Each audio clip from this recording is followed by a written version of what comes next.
Ikaw naman, pwede ka pa. Pasok ka pa sa next season. Buti na lang talaga hindi ka nadamay dun sa sunog dun sa huling dorm na. Sino yan? Busy kayo? Baka makita pa ni Miss Chinchin dito.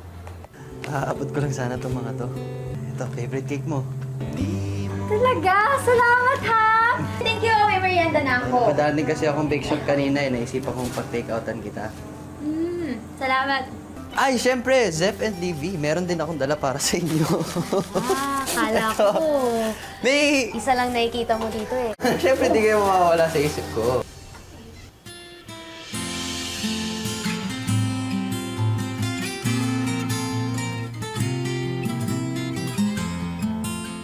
Oh, isa ka pa. Hindi talaga kayo natatakot kay Miss Chinchin, no? May aabot lang.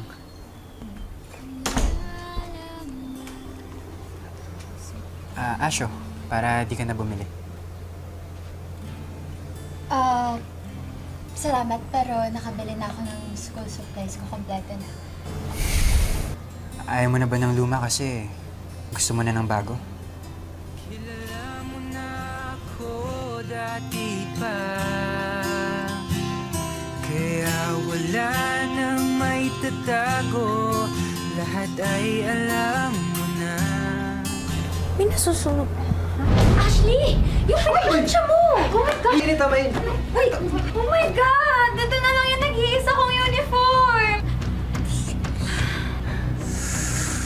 Sharon, malutong na malutong to. Galing pang Bulacan. Pabili nga kami dalawa. Ay, sige po. Ang sipag mo naman, Iho. Oh my God! Dito na lang yung nag-iisa kong uniform! Diskarte lang ho para may panggasa sa pasukan.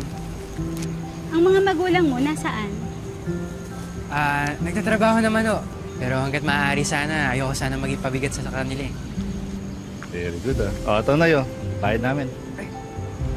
Sige po. Sa kung mo mamaya Suklay. pagluto. Ay, hindi na. Sa'yo na yan iyo. Talaga ho.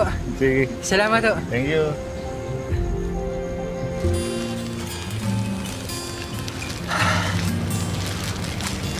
Ito ha. Ang alin, regalo ko.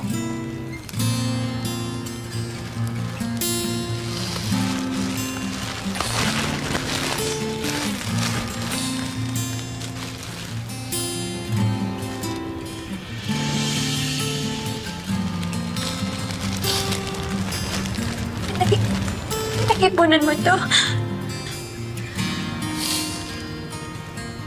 Tama na rin to, Ash. Hindi ka na mahihirapang makita ako. Pero sana tandaan mo.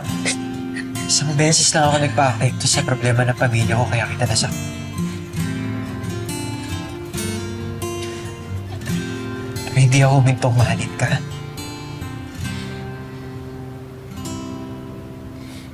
Ikaw lang.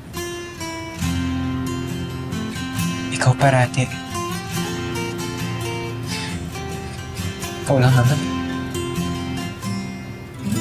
Ayoko sanang sirain ating pagkakaibigan, kaya ako ngayon ay naguguluhan.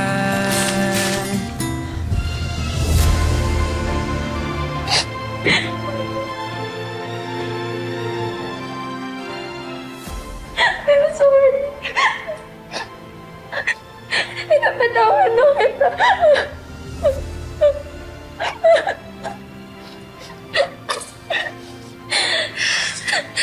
Pinapalaya ko na lahat ng hatred na nasa akin. Pero please, huwag ko nang umalis. Please. Pero pwede bang huwag na natin madaliin? Ash, okay na sa akin to eh. Ito. Hayaan mo lang akong mahalin ka.